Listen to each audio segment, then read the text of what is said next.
Республиканын булуң бурчунда айдап себүү иштери кызуу башталды. Эл камын ойлогон эл өкүлдөрү аткаруу бийлигин чакырып, бул тармактагы даярдыктар тууралуу маалымат алышты. Депутаттар дыйкан фермерлерге толук кандуу шарттар түзүлгөнүн же жоктугун, аларга берилүүчү жеңилдетилген нациянын шарттарын жеңилдетүү сунуштарын айтышты.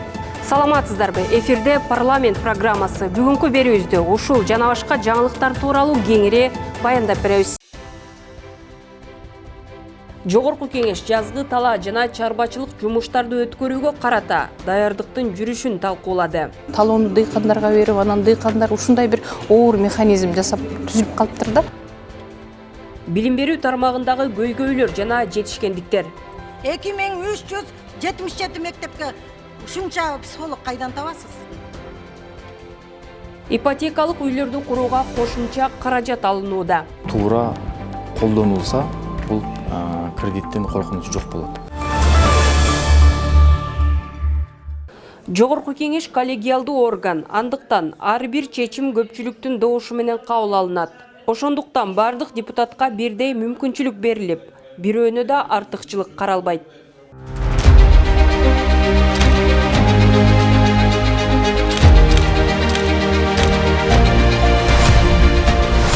Урматтуу депутаттар, депутат Султанбай Абдрашидович Айжигитов 10 мүнөт сурап атат. Добушка коем, добуш бериңиздер.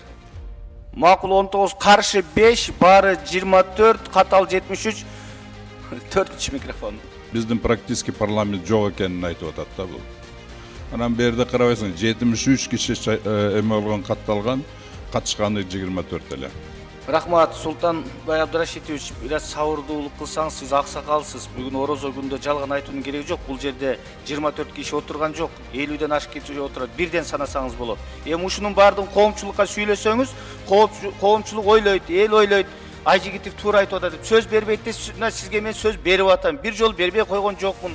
Көпчүлүк менен чечилип атат. Бул бир. Экинчиси, парламент жок болсо анда эмнеге отурасыз бул жерде? Парламент бар үчүн отурасыз бул жерде.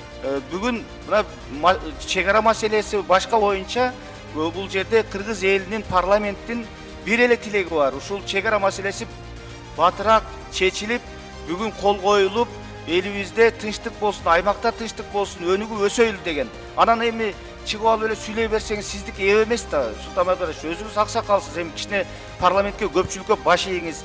Мен сизге кайра сөз берип атам. Сөз бербейсиңер дейсиз. Эгерде мен сөз бербесем, сиз күнүгө 2-3 жол чыгып сүйлөбөйт элеңиз. Парламенттин көпчүлүктүн чечими бул. Мына дагы бир жол сөз берейин сизге. 4-чү микрофон. Урматтуу төрага, мен граница жөнүндө сүйлөбөймүн. Сиз дагы эле граница жөнүндө айтасыз. Мен фракциядан чыгарылганымдын жөнүндө өзүм пикиримди айтып коеюн деп атам. Айтып бербейсиз ошол жерде. Мага 10 мүнөт бериңиз ал жерде. Мен экинчи жол добушка койбойм. Жок, берде анда мага мындай бир нормальный убакыт бериңиздер. 3 мүнөтүңүз бар, ошол жерден сүйлөй бербейсизби Султанбай Абдрашидович? Добуш көпчүлүк чечти, болду, баш ийиш керек көпчүлүккө. Анан сиздерге мен таң калам. Бул жерде сүйлөө, каалаган учурда чыгып сүйлөп атпайсыңар. Ким микрофонуңарды өчүрөт? Сөз сурап атасыңар, берип атабыз. Эгер бербесек айткыла. Мына яркий пример. Бүгүн мына Султанбай Абдрашидович 3-чү жолу сурап атат сөз. Мына 3-чү жол берем азыр. Сүйлөңүз. 4-чү микрофон. Анан мен бул вопросту обязательно 10 мүнөттө чыгып, бунда болбосо кийинки жумада дагы 2 күн сурай берем. Катары менен. Понимаете? Катары менен сурай берем. Не себептен, эмнеден коркосуңар? Мен өзүм пикиримди айтып койсом эле бир бала болуп калабы.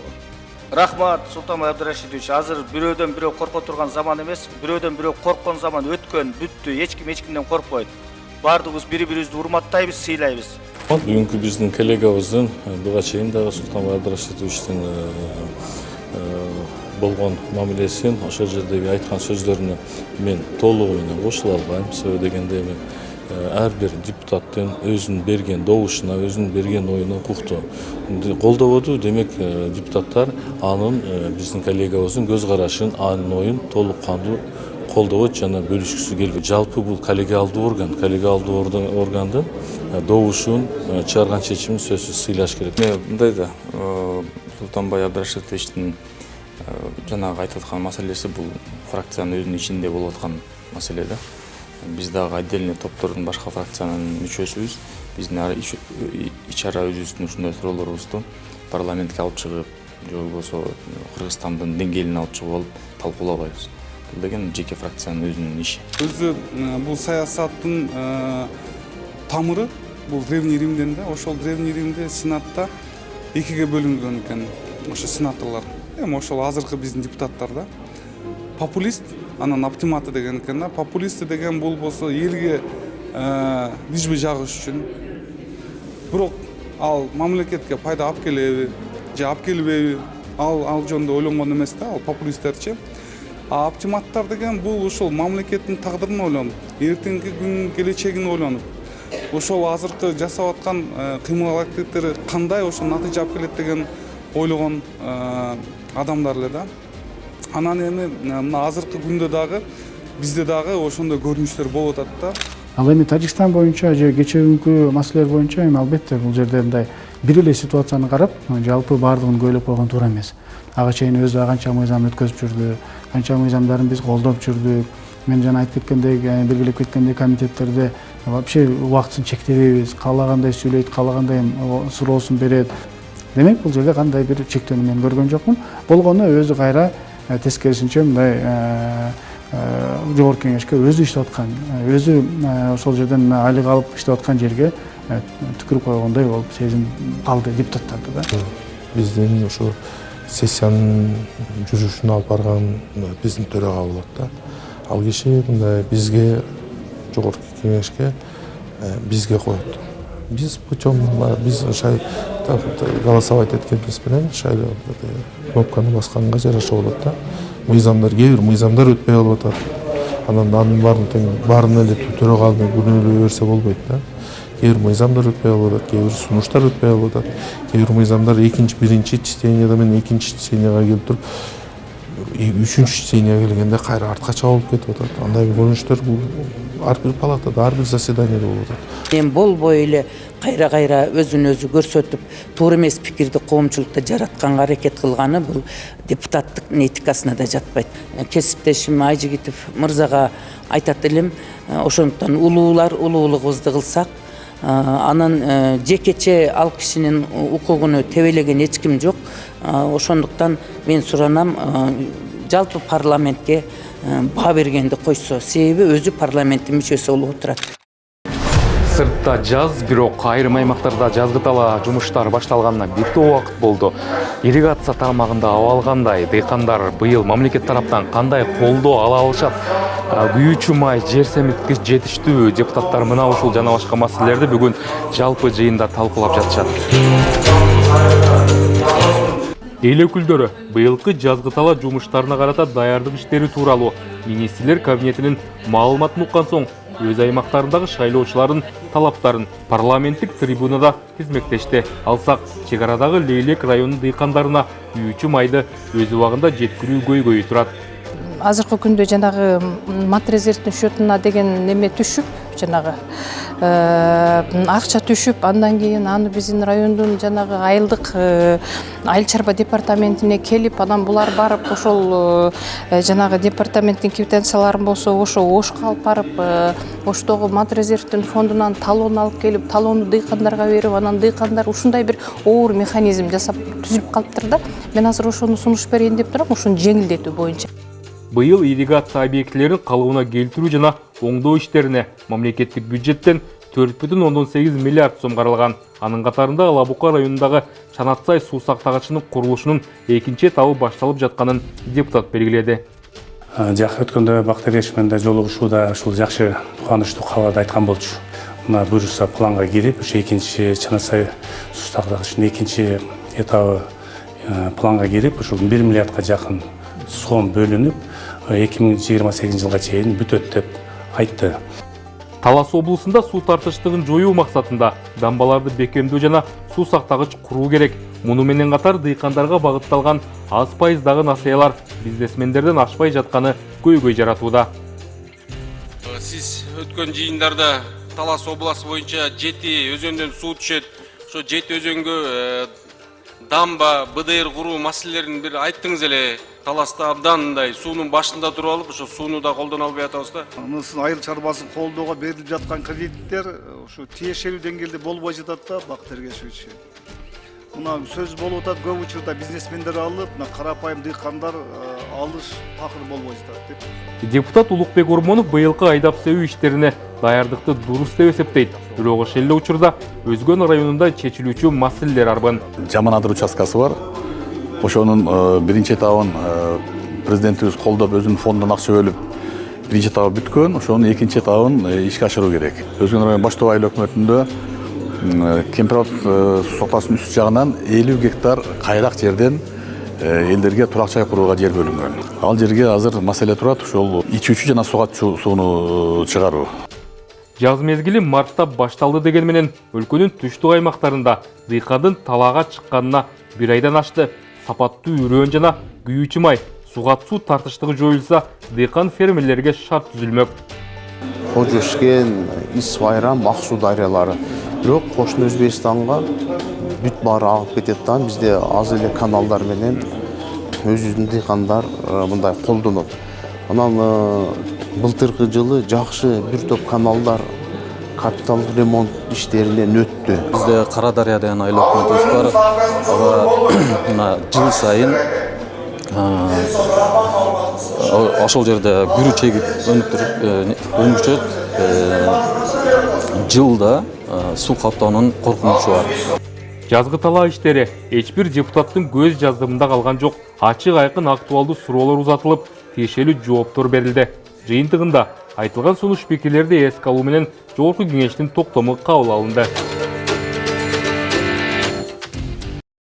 Жогорку кеңештин жалпы жыйынында парламентарийлер Жогорку кеңештин социалдык чөйрөсүн өнүктүрүү жаатында министрлер кабинетинин маалыматы жөнүндө токтомунун аткарылышы боюнча маалымат алышты. Кыргыз Республикасы министрлер кабинетинин мүчөлөрүнүн маалыматын угуу тууралуу социалдык саясат боюнча комитет караган. Алгач министрлер кабинетинин төрагасынын орун басары Эдил Байсалов бул тармакта жасалган иш-аракеттер менен тааныштырды. Өлкө жетекчилигинин бул жөнөлүү эле реформалар эмес, толугу менен трансформация болсун деген тапшырмасынын алкагында билим берүү тармагында бир катар маанилүү чечимдер кабыл алынды жана аткарылып жатат. 11 жыл мектепте окуган бала жалпы республикалык тест түрлөөгө катышып алгылыктуу жыйынтыкка жетпей келет. Мунун себеби тесттеги тапшырмалардын мектеп программасына дал келбегендиги болууда. Андыктан төрага Нурланбек Тургунбек уулу жалпы республикалык тест түрлөөдөгү тапшырмаларды мектеп программасына дал келтирүү талабын койду. 11 жыл окуп туруп анан кийин экзаменге 3 ай 4 ай калганда башка жака барып окуп атышат. Ошол боюнча атайын бул эки убарачылыктын эмне кереги бар? Андан көрө ошол мектеп программасына дал келтириш керек да мунучу. Бул мен таптакыр түшүнбөйм ушуга. Канча жылдан бери айтылып келип атат. Мектепте окуган бир дагы предмет жок ал жердечи. Эки башка. Ошон үчүн бүт окуучулар акча төлөп башка мугалимдерге барып атайын даярдыктан өтүп атат. Ушундай убаракерчиликтин кереги барбы? Окуучуларга, ата-энелерге кошумча каражат кетирип, бул абдан туура эмес. Ошону силер дал келтиришиңер керек мектеп программасына. Талкууда депутат окуу китептерди жана билим берүү стандарттарына ылайыктап, эл арасында 12 жылдык билим берүү боюнча министрдин түшүндүрүү иштери чабал экенин айтып сынга алды. 12 жылдык окуу боюнча менимче сиз жакшы түшүндүрүп бере албай атасыз. Дүйнө жүзү өнүккөн мамлекеттер бул эч жагда өткөн билесиз. Биз айтып атабыз, эмне үчүн мындай кошуна жакшы окуп атат, башкалар алар өткөн 12 жылга эрте эле. Ал эми депутат Камила Талиева 12 жылдык окутуу программасына жакшы даярдык керектигин белгилеп, элет жерлеринде мугалимдердин билим деңгээлин жогорулатуу менен 2,5 миңге жакын мектепте психолог тартыштыгын көтөрдү. Быйыл ар бир мектепти психолог менен камсыз кылабыз дедиңиз. Кайдан аласыз? 2377 мектепке ушунча психолог кайдан табасыз?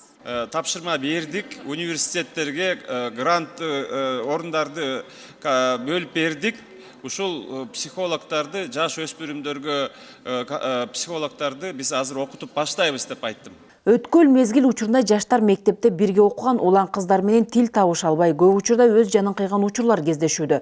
Өрөй учурган окуялар катталганда гана көңүл бурбай. Мындай жагдайларда алдын алууга эл өкүлү чакырды. Жылдын башында эле 2,5 айдын ичинде 17 мектеп окуучу балдардын трагедия менен өмүрлөрү кыйылып отурат да. Кандай иш-чаралар жүрүп атат астыда? Ошол боюнча бир маалымат берип койсоң. Бул ата-энеден ошол үй бүлөнүн ден соолугу, үй бүлөдөгү климат, үй бүлөдөгү колдоо. Бунун баардыгы мамлекеттик деңгээлде, урматтуу депутат, сиздердин да катышуңуздар менен бул өтө чоң көйгөйгө биз көңүл бурушубуз керек. Ак Булак айылында балабакча, мектеп дагы жок. Сыскөл обласы Ак Суу районунда Ак Булак айылында мектеби да, садиги дагы жок болуп атат да. Эми бар баягы ашар жол менен өзлөрү куруп алган экен. Ушуну да бир киргизип берсеңиздер. Багары жок жетим балдарды университеттерде окутуу, андан кийин аларды жумуш менен камсыз кылуу программаларын иштеп чыгуу зарыл. Жетим балдар үйүнөн тарбияланган балдардын келечеги кандай болуп атат? Ушуларга мындай жогорку окуу жайларга окутуу, жумуш менен камсыз кылуу программаларыңар барбы? Буларды биз тарбиялап эле, мамлекет тарбиялап, ошондо өстүргөндөн кийин булардын келечегине да бир көз салып коюшубуз керек да. Ал эми депутат Марлен Маматалиев Борбор калаада жол тыгындарын азайтуу максатында кант токмок шаарлары тарапка студенттик шаарчаларды ачып, аларды көчүрүү сунушун берди. Өзүңүздөр эле келип атканда көрсөңүз керек, пробка болгон жок да. Анткени мына азыр мектептер, университеттер, студенттер бүгүн окубайт, эртең окубайт. Мүмкүн негизи эле кант жака студенттерди көчүрүү маселесин карап көрөсүзбү? Какой-то студенческий городок, может быть, в будущем. Анткени biz развиваемся, строимся, опять строимся, может быть, в предыдущем, отныне будем только строить там деген. Жыйынтыгында аталган токтом долбоору жогорку кеңеш тарабынан жактырылды.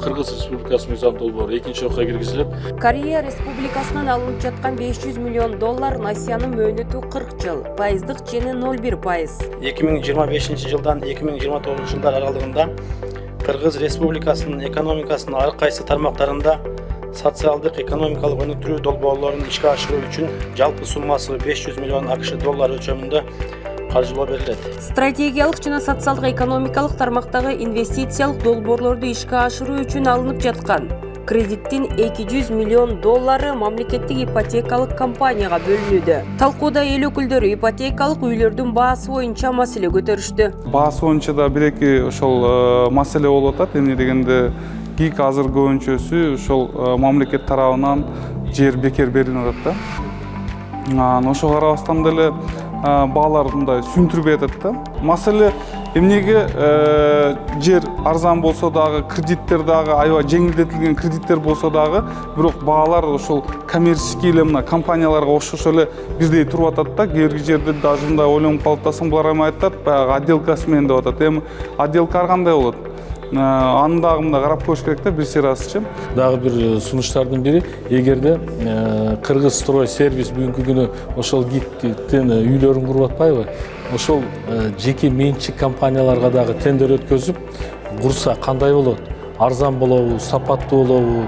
Ошол жагындагы пилоттук негизде бир карап беришсе деген сунуштарды айттык. Мен ойлоймун, биздин депутаттардын ар бир айтылган сунуштар аябай жөндөй болду. Ал эми калган каражат Кыргыз мамлекеттик медициналык академиясынын ооруканасын курууга, улуттук госпиталдын имаратын оңдоого жана өзгөчө кырдаалдар министрлигине техника сатып алууга жумшалмакчы.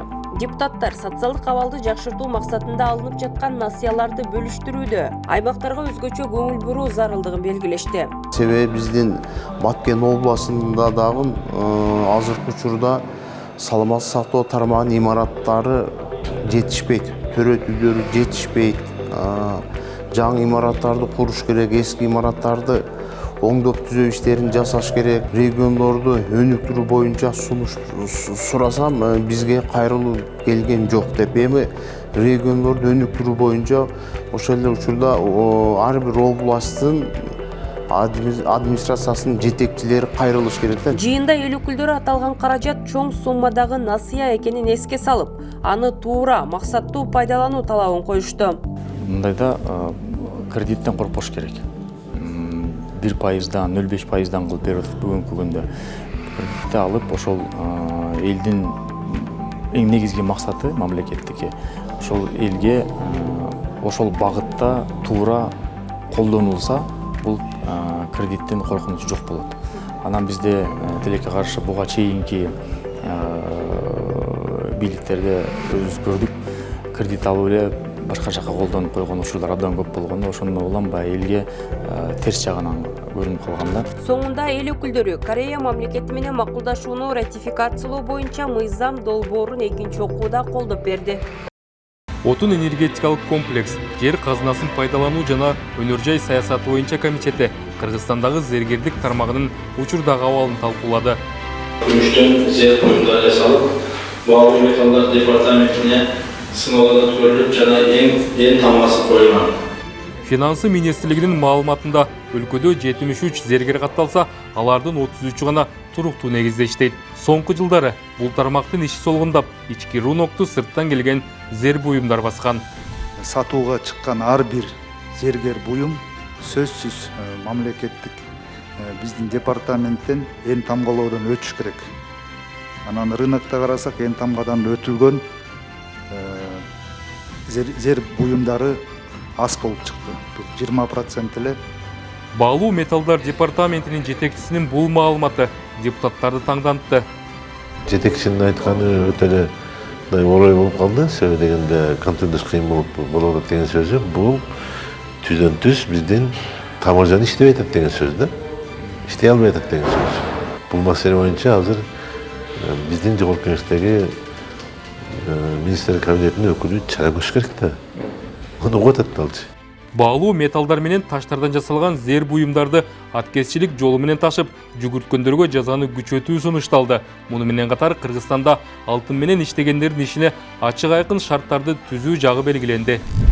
Профиликциялерден бир билим берип, анан билимин жогорулатуу боюнча, мисалы өнүккөн өлкөлөргө, ошол эле Индиябы, Турциябы, Россия мамлекеттерине барып, ошол жактан бир квалификациясын жогорулатып келип, биздин өзүбүздө толтура мүмкүнчүлүк бар. Азыркыга караганда 2 эсе, 3 эсе көп, мисалы зергер өзү үчүн дагы, мамлекет үчүн дагы пайда тапса болот. Атамекендик өндүрүшчүлөр жасаган зер буюмдар кымбатка түшүп, Кыргызстандын базарынан көбүнчө чет өлкөнүкүн кездештирүүгө болот. Катуу айтайын десең уяласың да. Не деген жомок? Зергерчиликте ушу бизде жакшы дизайн жок, биз башка мамлекеттерде аябай сонун дизайн болуп атат, анан алар кооз болуп атат, анан жакшы болуп аткандыгы үчүн алар жакшы болуп атат. Анан союздун төрагасынан сурап атсак айтып атат, жок, биз жасай алабыз деп атат. Жасай алат да бизде. Мүмкүн ошол жага башка өлкөдөгүнү да биздики жасап аткандыр да. Сунуштарын алышыбыз керек, жана зергерчилердин. Алар кандай шартта болуп атат, кандай кылсак эмне болот? Алар мен ойлойм, бүгүнкү күндө дүйнөнү таң калтыра турган нерсени жасай алышат. Дүйнө жасаган нерсени кыргыз жасап калды азыр. Кыргызстанда асыл темирлер тармагын өнүктүрүү жана мыйзамдарга өзгөртүү киргизүү орчундуу болууда. Тармактык комитетте зергерлерге алтынды өздүк наркында берүү сунушу дагы көтөрүлдү. Кыргыз алтын мамлекеттик компанияда буларга да иштеп алдыга жылып кетиш үчүн түрткү бериш керек да мамлекет тараптан да. Ошо кыргыз алтынынын мыйзамдары бар, эгерде ошолорго өзгөртүүлөр киргизип туруп, жана өзүнүн себестоимость менен алтынды зергерлерге берсе, конечно, под контролем государства. Ошолордун булар жана айтышып атпайбы? Турцияда, башка жакта ушундай оборудованиялар бар, зергерчилик кылган. Аларга биздики жетпейт экен, алар ушундай үйлөйт экен. Жанагы грамды аябай чоң кылып чыгарып коет. Бизде андай жок, биздин алтындын веси күчтүү болуп, себестоимость кымбат болуп кетип атат депчи. Ошондой оборудованияларды алдырып берип, какой-то организациялар түзүп, ошо иштеген, действительно колунан келген зергерлер менен жанагындай жол менен кетсе, мен ойлойм, зергерчилик күчөп, биздин кыргыздын бренди дүйнөгө тарап. Жыйынтыгында комитет тиешелүү мамлекеттик органдардын маалыматын угуп, сунуш пикирлерди эске алуу менен чечим кабыл алды. Ден соолугунун мүмкүнчүлүгү чектелген балдардын ата-энелерине же камкорчуларына кирешелерине карабай акысыз юридикалык жардам көрсөтүү тууралуу мыйзам долбоору сунушталууда. Тилекке каршы 80% аталар өзүнүн мүмкүнчүлүгү чектелген балдарды таштап кетишет. Тилекке каршы биздин майыптуулугу бар болгон балдар 1-2 категория майыптуулукка кирбейт, анткени майыптуулук балдарга 18 жаштан кийин гана берилет. Ошондуктан бул мыйзам өтө керектүү. Демилгеленип жаткан мыйзам долбоору учурдун талабы экенин белгилеген эл өкүлдөрү бир катар сунуш пикирлерин ортого салышты. Мен ушул жетим балдар боюнча да айтайын дедим эле да.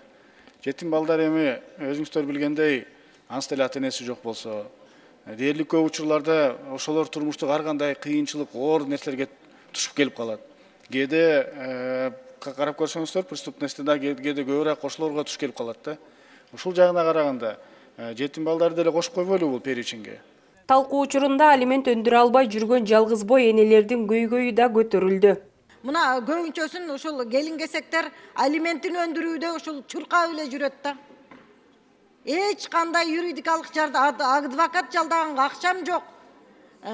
Же алиментимди төлөп бербейт деп барбаган жерим калбады деп, ошо айыл өкмөттөн баштап райондун акимине чейин барып ызылдап эле жүргөн элди көрөбүз да мына бизге чейин арызданышат. Ал эми депутат Кубанычбек Самаковдун пикиринде чет өлкөдө эмгектенип жүргөн мигранттар да акысыз юридикалык жардамга муктаж. Россия Федерациясында бүгүнкү күнү 300 миңден ашык жараныбыз бар. 300 миң адамдын дээрлик көбү майда чүйдө нарушение менен азыр Кыргызстанга кайтканга мажбур болушат. Ошолорго Кыргызстандын жарандарын бишекте жүргөнгө караганда Россияда юридикалык жардамы 10 эсе керегирээк болот. Светофорду кызылдан өтүп кеттиң же болбосо бирөөнү туура эмес карап койдуң деп эле ошол биздин Кыргызстандын жарандарынын юридикалык алсыздыгын менен пайдаланып баары тең эме болуп атышат да, кыйналып атышат. Учурда Кыргызстанда жалпы 3591 адвокат лицензия менен иш алып барат. Өткөн жылы жарандык кылмыш иштери боюнча жарандарга 3180 акысыз юридикалык жардам көрсөтүлгөн. Акысыз иштеген адвокаттарга мамлекет тарабынан 16 миллион сом акча каражаты бөлүнгөн. Көпчүлүк маалда жарандарыбыз Кудай сактасын бир иш козголуп эме болуп калса көбүнчө акы төлөгөндөргө барышат да. Себеби алар акча алгандан кийин мындай кызыгы көбүрөөк болсо керек деп ойлойм. Значит, биз мамлекет тарабынан ушундай акысыз кызмат көрсөтөбүз дегенден кийин мен ойлойм булардын айлык акыларын дагы көбөйтүп берип анан талапты катуу коюшубуз керек да. Жыйынтыгында мамлекет кепилдеген юридикалык жардам жөнүндө мыйзамга өзгөртүү киргизүү тууралуу мыйзам долбоору биринчи окууда колдоо тапты.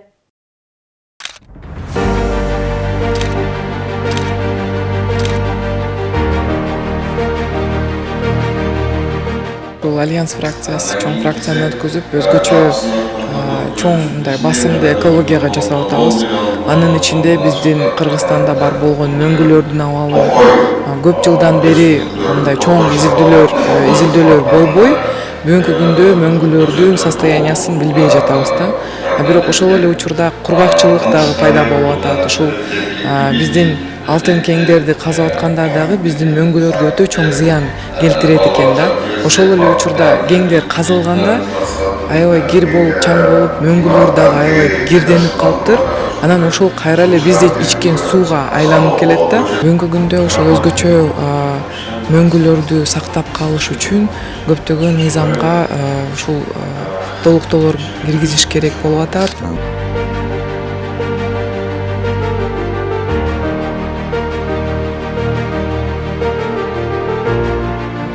Биздин фракциянын жыйынында билим берүү министрлигинин бүгүнкү күндө жасалып жаткан жумуштары жана келечекте жасала турган жумуштары жана көйгөйлөр ушул боюнча маселелер каралды. Бүгүнкү күндө мугалимдердин статусу боюнча дагы маселе. Мугалимдерибиздин укугу бүгүнкү күндө окуучулардын укугунан төмөн болуп атканы боюнча дагы көтөрүлдү. Анан ошондой эле жоопкерчилик боюнча дагы министрлигибиздин жоопкерчилиги боюнча 519-токтом боюнча оптимизация боюнча токтом иштелип чыккан. Былтыркы жылы 24-август болсо керек. 1-октябрдан баштап баягы баланын саны жетишпеген аз мектептерибиз бар да. Ошол мектептерди кыскартып жакынкы мектептерге балдарды которуу боюнча токтом иштелип чыккан. Ошол токтом боюнча дагы көтөрдүм. Ошол мурун кандай болуп иштеп келе турган болсо, ошол бойдон калтыруу боюнча фракциянын чечимине сунуш кылдым. Маяналарды негизинен баягы мугалимдерди андан сырткары мына тек персоналдарды көтөрүш керек да. Алар эң көп кызматтуу ошолор болот. Чынындачы алардын кызматы оор. Ушуну да сунуш бердим.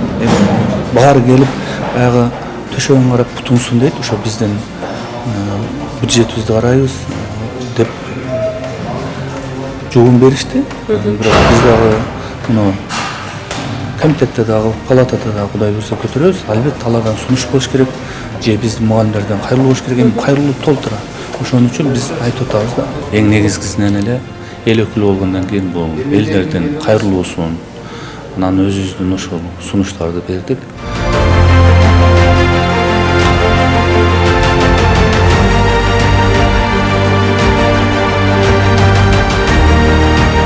Мисалы карап көрсөң, ушу көчөдө гражданский машина менен жөнөкөй эле гражданин балдар турат да.